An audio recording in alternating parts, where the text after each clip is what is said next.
നമസ്കാരം. Tarot spiritual ഹീലിംഗിലേക്ക് എല്ലാവർക്കും സ്വാഗതം. അപ്പോൾ നമ്മൾ ഇന്ന് നോക്കുന്നത് നിങ്ങളുടെ പേഴ്സന്റെ കറന്റ് എനർജി എന്താണെന്നുള്ളതാണ്. ഇതൊരു ജനറൽ റീഡിംഗ് ആണ്, ജനറൽസ് ആണ്. നിങ്ങൾ എപ്പോഴാണോ ഈ റീഡിംഗ് കാണുന്നത് അപ്പോൾ മുതലാണ് നിങ്ങൾക്ക് ഇത് വാലിഡ് ആയി തുടങ്ങുന്നത്. അതുപോലെ ഈ ഒരു റീഡിംഗിൽ നിങ്ങൾക്ക് റെസിനേറ്റ് ആവുന്ന കാര്യങ്ങൾ നിങ്ങൾ എടുക്കുക, അല്ലാത്ത കാര്യങ്ങൾ നിങ്ങൾ വിട്ടുകളയാം.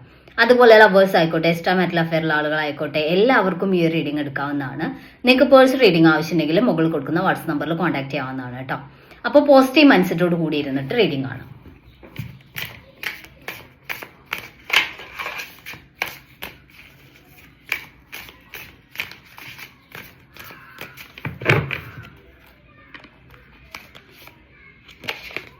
ഫൈവ് ഓഫ് പെന്റിക്കിൾസ് എനർജിയാണ്. ഈ ഒരു റിലേഷൻ നിങ്ങൾക്ക് നഷ്ടപ്പെട്ടു എന്നുള്ള രീതിയിൽ തകർന്നിരിക്കുന്ന ഒരു സിറ്റുവേഷൻ ആണ് കാണിക്കുന്നത്. രണ്ടുപേരും ഇപ്പൊ ഒരു സെപ്പറേഷനിലൂടെ കടന്നു പോകുന്ന ഒരു സിറ്റുവേഷൻ ആയിരിക്കാം. ഇമോഷണലി ഡൗൺ ആയിട്ട് ഇരിക്കുന്ന ഒരു സിറ്റുവേഷൻ ആണ് കാണിക്കുന്നത്. കംപ്ലീറ്റ്ലി ഇത് ഇനി മുന്നോട്ട് ഈ റിലേഷനിൽ ഒരു സാധ്യതയില്ല എന്നുള്ള രീതിയിൽ അങ്ങനെ ഒരു എനർജിയാണ് ഇവിടെ കാണിക്കുന്നത്. പേജ് ഓഫ് പെന്റിക്കിൾസ് എനർജിയാണ്. ഇവിടെ നിങ്ങളുടെ പേഴ്സണ് ചിലപ്പോൾ ഒരു ഫിനാൻഷ്യൽ ഇഷ്യൂ വന്നിട്ട് അവർ അതിനു വേണ്ടി സ്ട്രഗിൾ ചെയ്യുന്ന ഒരു സിറ്റുവേഷൻ ആയിരിക്കാം. കൂടുതൽ ഫിനാൻഷ്യൽ ബെനിഫിറ്റ് ഉണ്ടാക്കിയെടുക്കാൻ അവർ പരിശ്രമിക്കുന്ന ഒരു എനർജി കാണിക്കുന്നുണ്ട്. ഫിനാൻഷ്യൽ പ്രോബ്ലംസ് അവർ നേരിടുന്നു എന്നാണ് കാണിക്കുന്നത് കേട്ടോ. ദ ചാരിയറ്റ് ആണ്. അവര് സത്യം പറഞ്ഞാൽ ഇപ്പൊ ഒരു കൺഫ്യൂഷനിലാണ് നിൽക്കുന്നത്. മുന്നോട്ട് അവർക്ക് ഈ റിലേഷനിൽ മുന്നോട്ട് വരണമെന്ന് അവർ ആഗ്രഹിക്കുന്നുണ്ട്. പക്ഷെ ഏത് രീതിയിൽ ഈ ഒരു റിലേഷനിലോട്ട് തിരികെ വരും എന്ന് അവർക്ക് അറിയാതെ നിൽക്കുന്ന ഒരു സിറ്റുവേഷൻ ആണ്. കാരണം അവരിപ്പം ഫിനാൻഷ്യലി സ്ട്രഗിൾ ചെയ്യുന്നുണ്ട്.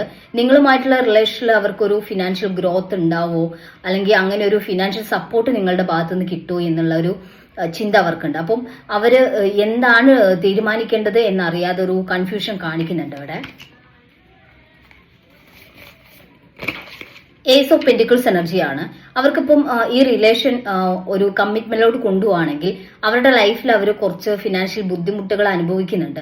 അപ്പൊ ആ ഒരു ഫിനാൻഷ്യൽ ഇഷ്യൂസിനെ മറികടക്കാൻ പറ്റുന്ന രീതിയിൽ ഒരു സപ്പോർട്ട് നിങ്ങളുടെ ഭാഗത്തുനിന്ന് ഉണ്ടാവണം എന്ന് അവർ ആഗ്രഹിക്കുന്നതായിട്ട് കാണുന്നുണ്ട് കേട്ടോ. 7 ഓഫ് കപ്സ് എനർജിയാണ്. അവർക്ക് സത്യത്തിൽ അവരുടെ പ്രോബ്ലംസ്, അവരുടെ ലൈഫിൽ അവർ ഒരുപാട് സ്ട്രഗിൾ ചെയ്യുന്ന ഒരു പേഴ്സൺ ആണ്. അപ്പൊ അവരുടെ ലൈഫിൽ അവര് ഫിനാൻഷ്യലി ഓക്കെ ആവുന്ന, അവരെ സപ്പോർട്ട് ചെയ്യാൻ പറ്റുന്ന ഒരു റിലേഷനാണ് അവർക്ക് മുന്നോട്ട് ചൂസ് ചെയ്യാൻ പറ്റുള്ളൂ എന്നുള്ള ലെവലിലാണ് അവർ നിൽക്കുന്നത്. സത്യത്തിൽ നിങ്ങളെ സ്നേഹിച്ചത്, നിങ്ങളോടുള്ള സ്നേഹം, നിങ്ങളോടുള്ള താല്പര്യം, അതൊന്നും അവരെ ഒരു ഫിനാൻഷ്യൽ സപ്പോർട്ട് ആഗ്രഹിച്ചുകൊണ്ട് റിലേഷനിലോട്ട് വന്നതല്ല. പക്ഷെ അവർക്ക് ഇപ്പം നിങ്ങളെക്കാൾ ഒരു ഫിനാൻഷ്യൽ സപ്പോർട്ട് നൽകുന്ന ഒരു കണക്ഷനാണ് അവർക്ക് ആവശ്യം എന്നുള്ള രീതിയിലാണ് അവർ നിൽക്കുന്നത്. അത് നിങ്ങളോടുള്ള ഇഷ്ടക്കുറവ് കൊണ്ടല്ല, അവരുടെ ഇപ്പോഴത്തെ ആ ഒരു പ്രതിസന്ധിയെ മറികടക്കാൻ അവർക്ക് അങ്ങനെ ഒരു സപ്പോർട്ടുള്ള ഒരു പേഴ്സണെ, അല്ലെങ്കിൽ ഫിനാൻഷ്യലി അവരെ സപ്പോർട്ട് ചെയ്യാൻ കഴിയുന്ന ഒരു പേഴ്സണെ ചൂസ് ചെയ്യുന്ന അങ്ങനെ ഒരു റിലേഷൻ ചൂസ് ചെയ്യാനാണ് അവർ ആഗ്രഹിക്കുന്നത് എന്നുള്ളതാണ് കാണിക്കുന്നത്. 5 ഓഫ് വാൻസ് എനർജി കാണിക്കുന്നുണ്ട്.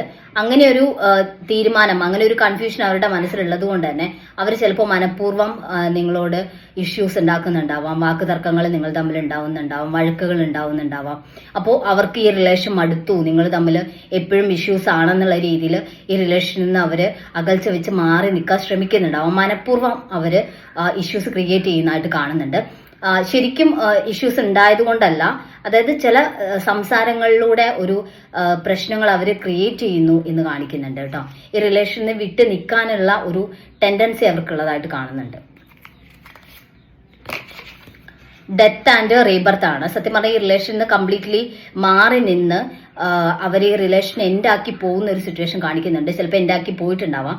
അങ്ങനെയാണെങ്കിൽ ചിലർക്ക് ഈ റിലേഷനിൽ ഒരു റീബർത്ത് ഉണ്ടാവുന്നതായിട്ട് കാണുന്നുണ്ട്. പക്ഷെ ഇങ്ങനെ ഒരു കണക്ഷൻ ആവുമ്പം, അതായത് അവർക്ക് അവരുടെ ലൈഫിൽ ഒരു സപ്പോർട്ട് ആയിട്ടുള്ള ഒരു പേഴ്സണെ ചൂസ് ചെയ്യണം എന്നുള്ളൊരു തീരുമാനത്തിലോട്ട് അവർ വരുമ്പോൾ നമ്മൾ അവിടെ ഒരു ബെഗർ ആയിട്ട് ഉള്ള രീതിയിൽ, അതായത് നിങ്ങൾക്ക് എനിക്ക് റിലേഷൻ വേണം എന്ന് പറഞ്ഞ് യാചിച്ചുകൊണ്ട് ആ റിലേഷനിലോട്ട് നിങ്ങൾ പോവാതിരിക്കുക. കാരണം അങ്ങനെ പോയാലും നിങ്ങൾക്കൊരു സ്വസ്ഥതയോ സമാധാനമോ അവരുമായിട്ടുള്ള റിലേഷൻ ഉണ്ടാവില്ല. അതല്ല, നിങ്ങളെ ഇല്ലാതെ അവർക്ക് പറ്റില്ല എന്നുള്ള രീതിയിൽ ഇവിടെ ഒരു റീബർത്ത് കാണിക്കുന്നുണ്ട്. ചിലർക്ക് ആ രീതിയിൽ നിങ്ങളെ പേഴ്സൺ വരാനുള്ള ചാൻസ് ഉണ്ട്. അപ്പൊ നിങ്ങളില്ലാതെ പറ്റില്ല എന്നുള്ള രീതിയിൽ നിങ്ങളെ പേഴ്സൺ തിരികെ വരികയാണെങ്കിൽ മാത്രം അവരെ മുന്നോട്ട് നിങ്ങൾ ചൂസ് ചെയ്യാന്നുള്ളതാണ് കാണിക്കുന്നത്. ഓക്കെ, കുറച്ച് മെസ്സേജ് കാർഡ് നോക്കാം.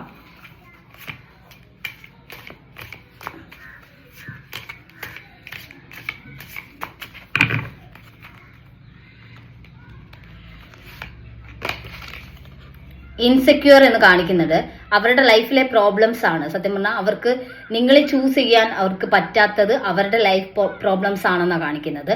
അവര് ഫിനാൻഷ്യലി ഉള്ള പ്രോബ്ലംസ് ആണ്.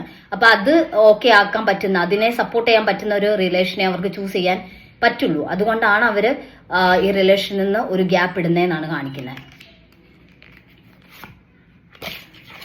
സ്ലീപ്ലെസ് എന്ന് കാണിക്കുന്നുണ്ട്. സത്യം പറഞ്ഞാൽ ഈ റിലേഷന്റെ കാര്യത്തിൽ ഒരു ഡിസിഷൻ എടുക്കാൻ പറ്റാതെ അവർക്ക് ഉറക്കം പോലും നഷ്ടപ്പെട്ട ഒരു സിറ്റുവേഷൻ ഉണ്ട്.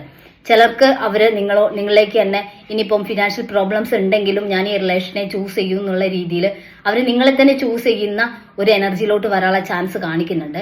കാരണം അവർക്ക് നിങ്ങളോടുള്ള സ്നേഹമാണ് എല്ലാത്തിനെയും കാട്ടിലും ഡൊമിനന്റ് ആയിട്ട് നിൽക്കുന്നു എന്നുള്ളതാണ് കാണിക്കുന്നത്. എല്ലാവർക്കും ഇല്ല, ചിലർക്ക് ചില ആളുകൾക്ക് കേട്ടോ അവർക്ക് ഈ ഒരു പേഴ്സണെ നിങ്ങളില്ലാതെ പറ്റില്ല എന്നുള്ള ഒരു എനർജിയിൽ തിരികെ വരാനുള്ള ചാൻസ് കാണിക്കുന്നുണ്ട്. അപ്പോൾ നമുക്ക് കുറച്ച് ക്ലൂസ് കൂടി നോക്കാം.